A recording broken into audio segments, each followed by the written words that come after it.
لہذا فرمایا گیا سب کے لیے اللہ کی طرف سے اچھا وعدہ ہے۔ جو نہیں نکلا چونکہ ابھی وہ فرض ہے نہیں، لازم کیا نہیں گیا ہے، تو ان کے لیے بھی اللہ تعالیٰ کی طرف سے اگر انہوں نے اتنی ہمت نہیں کی ہے، وہ کمتر مقام پر قانے ہو گئے تو ٹھیک ہے، لیکن اللہ تعالیٰ کی طرف سے ان کے اوپر کوئی گرفت نہیں ہوگی۔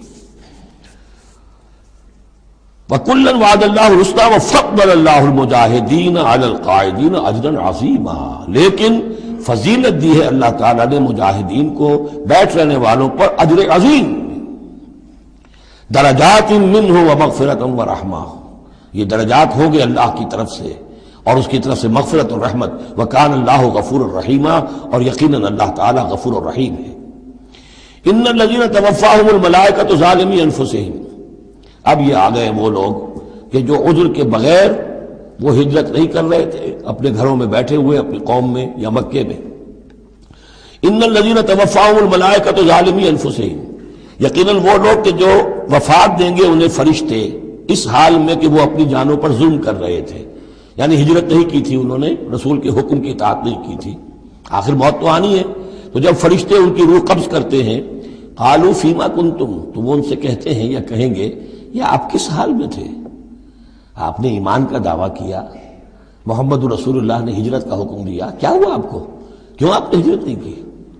قالوا كنا مستضعفین فی الارض، تو وہ کہیں گے ہمیں دبا لیا تھا لوگوں نے، ہم مجبور ہو گئے تھے، کیا کریں، ہم معذور تھے۔ قالوا الم تکن ارض اللہ واسعہ، وہ فرشتے کہیں گے کیا اللہ کی زمین واسع نہیں ہے، وسیع نہیں ہے، کھلی نہیں ہے، کشادہ نہیں ہے، فتہاجروا فیہا، کہ تم اس میں ہجرت کرتے، فاولئک مأواہم جہنم، تو یہ وہ لوگ ہیں جن کا ٹھکانہ جہنم ہے، وساءت مصیرا، اور وہ بہت بری جگہ ہے ٹھہرنے کی۔ الا المستضعفین من الرجال، ہاں ایسے لوگ جو واقعتاً جن کو اب چینز پہنا دی گئی ہوں، زنجیروں میں جکڑ کر جن کو کہ گھروں میں رکھا گیا، ان کا معاملہ ہو رہا ہے کہ جنہیں دبا دیا گیا ہو۔ مستضعفین من الرجال والنساء، اور عورتیں، ان کے لیے تنہا سفر کرنا، ایسے بھی عورتیں تھیں جن تنہا ہجرت کی ہے لیکن ہر ایک کے لیے تو نہیں۔ والولدان، اور بچے، لا یستطیعون حیلۃ، کہ نہ ان کے پاس کوئی تدبیر ہے، ولا یہتدون سبیلا، نہ وہ راستہ جانتے ہیں۔ فاولئک عسى اللہ ان یعفو عنہم، یہ وہ لوگ ہیں کہ اللہ تعالیٰ ان کو معاف فرمائے گا۔ اگر عذر تھا، مجبوری تھی، نہیں جا سکتے تھے، بچے ہیں، عورتیں، ان کے لیے کہا گیا تھا کہ ان کے لیے قتال فی سبیل اللہ کرو، انہیں جا کے چھڑاؤ، لیکن جو لوگ بغیر عذر کے وہاں بیٹھے ہوئے ہیں وہ منافق ہیں کٹر، ان سے تمہارا کوئی تعلق نہیں جب تک کہ وہ ہجرت نہ کریں، بلکہ وہ قتال کے معاملے میں بالکل کفار کے برابر ہے۔ الا المستضعفین من الرجال والنساء والولدان لا يستطيعون حیلۃ ولا يهتدون سبیلا فاولئک عسى الله ان يعفو عنهم وكان الله عفوا غفورا، اور اللہ تعالیٰ بخشنے والا اور معاف فرمانے والا ہے۔ ومن يهاجر في سبيل اللہ، اور جو کوئی ہجرت کرے گا اللہ کی راہ میں، یجد فی الارض مراغما کثیرا وسعا، وہ زمین میں پائے گا کشادگی بہت بڑی اور وسعت۔ ان ارضی واسعۃ وإیایا فاعبدون، سورہ عنکبوت میں آپ پڑھیں گے، میری زمین بڑی کشادہ ہے، اگر یہاں اللہ کی بندگی نہیں کر سکتے ہو تو کہیں اور چلے جاؤ۔ ومن یہاجر فی سبیل اللہ یجد فی الارض مراغما کثیرا وسعا ومن یخرج من بیتہ مہاجرا، اور اس کے ساتھ ساتھ یہ بھی سمجھ لو جو شخص اپنے گھر سے نکل کھڑا ہوا ہجرت کے لیے، الی اللہ ورسولہ، اللہ اور اس کے رسول کی طرف، دولت کے لیے نہیں۔ یہ حدیث نبوی جو ہے کہ ایک شخص وہ ہے جو ہجرت کرتا ہے کسی عورت سے نکاح کے لیے، ایک شخص وہ ہے جو دولت کے لیے کرتا ہے، وہ نہیں۔ فہجرتہم الی ما ہاجر الیہ، اس کی ہجرت اس پر شمار ہوگی۔ جس نے اللہ اور اس کے رسول کی طرف ہجرت کی خلوص نیت کے ساتھ، گھر سے نکل کھڑا ہوا، ثم یدرکہ الموت، پھر اسے موت نے آ لیا، وہ نہیں پہنچ سکا مدینہ منورہ، حضور کے قدموں تک رسائی نہیں ہو سکی، بمصطفیٰ برسا خیش را کے دی ہمعوس، اس تک نہیں ہو سکا، فقد وقع اجرہ علی اللہ، تو اس کا اجر اللہ کے ذمے ثابت ہو گیا، یعنی وہ نیت کر کے نکل آیا خلوص نیت کے ساتھ، اللہ اور اس کے رسول کے حکم سمجھ کر وہ نکل آیا ہے، دار الہجرت تک نہیں پہنچ پایا، درمیانی میں کہیں اس کی موت واقع ہو گئی، فقد وقع اجرہ علی اللہ، اللہ کے ذمے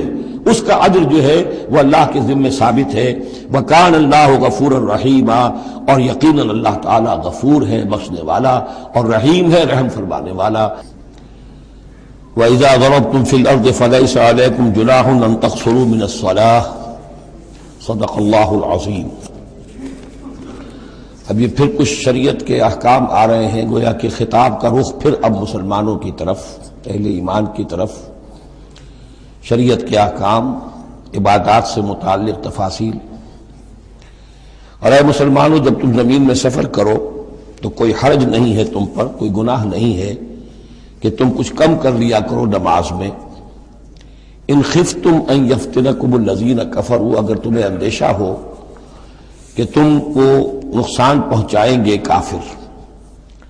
ان الکافرین کانوا لکم عدوا مبینا، یقیناً یہ کافر تمہارے کھلے دشمن ہیں۔ یہ ہے قصر صلاۃ، لیکن صلاۃ الخوف کی حالت میں، جنگ کی حالت میں قصر کا حکم۔ اور اس میں بھی خاص طور پر جو صورتحال تھی کہ جب حضور کے ساتھ ہوتے تھے تو اب اگر شکل یہ ہوتی کہ آدھا آدھا لشکر علیحدہ علیحدہ نماز پڑھے اور پھر حضور ایک کے ساتھ نماز پڑھیں تو دوسروں کو محرومی کا احساس ہوتا۔ لہذا آپ دیکھیے کہ ایک بہت عمدہ تدبیر بتائی گئی۔ فَإِذَا كُنْتَ فِيهِمْ، تو اے نبی جب آپ بھی ان کے اندر موجود ہوں، فَأَقَمْتَ لَهُمُ الصَّلَاةَ، اور آپ نے ان کے لیے نماز کھڑی کر دی ہو، فَلْتَقُمْ طَائِفَةٌ مِّنْهُمْ مَعَكَ، تو ان میں سے ایک گروہ کو تو کھڑے ہونا چاہیے آپ کے ساتھ، وَلْيَأْخُذُوا أَسْلِحَتَهُمْ، اور جو دوسرے ہیں وہ اپنا اسلحہ لے کر وہ چاق و چوبند رہیں۔ فَإِذَا سَجَدُوا فَلْيَكُونُوا مِن وَرَائِكُمْ، تاکہ جب تم سجدہ کرو، جو حضور کے ساتھ نماز پڑھ رہے سجدے میں جائیں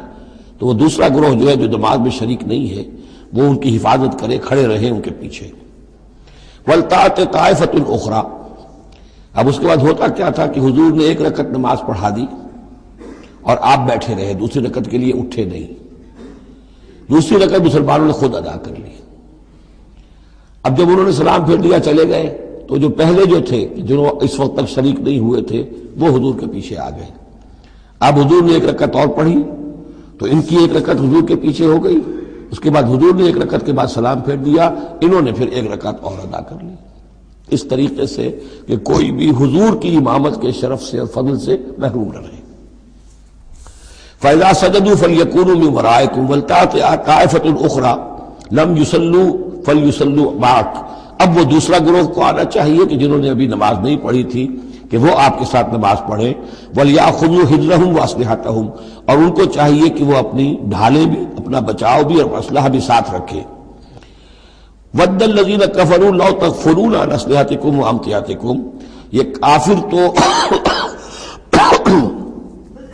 اسی طاق میں رہتے ہیں، اسی امید میں رہتے ہیں کہ تم جیسے ہی غافل ہو جاؤ، وَدَّ الَّذِينَ كَفَرُوا لَوْ تَغْفُلُونَ عَنْ أَسْلِحَتِكُمْ، اپنے اسلحہ سے غافل ہو جاؤ، وَأَمْتِعَتِكُمْ، اور اپنے مال و اسباب سے، فَيَمِيلُونَ عَلَيْكُمْ مَيْلَةً وَاحِدَةً، تو وہ تم پر ایک دم ٹوٹ پڑے حملے کے اندر۔ وَلَا جُنَاحَ عَلَيْكُمْ إِن كَانَ بِكُمْ أَذًى مِّن مَطَرٍ، اور کوئی حرج نہیں ہے تم پر، کوئی گناہ نہیں ہے اگر تمہیں کوئی تکلیف ہو یا بارش کی وجہ سے کوئی صورتحال ایسی ہو، اور کنتم مرضى، یا تم بیمار ہو، ان تضعوا اسلحتکم، کہ اسلحہ تو اپنا رکھ دو، وخذوا حذرکم، لیکن صرف ڈھال لے لیا کرو کہ اچانک کوئی حملہ ہو جائے تو اگر پوری تلوار نیزہ وغیرہ سب اپنے جسم پر لگایا ہوا ہے تو نماز کا پڑھنا مشکل ہے،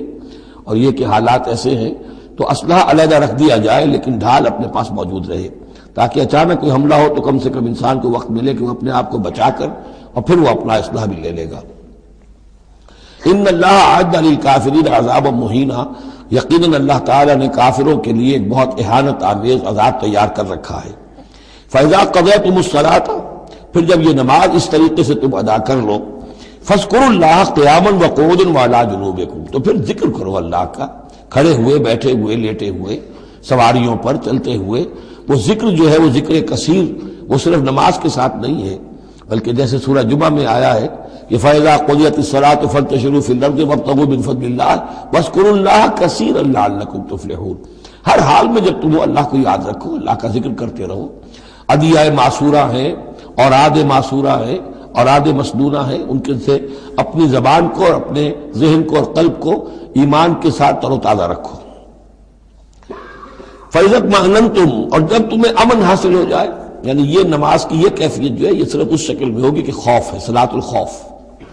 جب تمہیں امن حاصل ہو جائے، خوف جاتا رہے، فاقیموا الصلاۃ، پھر نماز قائم کرو، جیسے کہ نماز کے قائم کرنے کے آداب ہیں، اس کی شرائط ہیں۔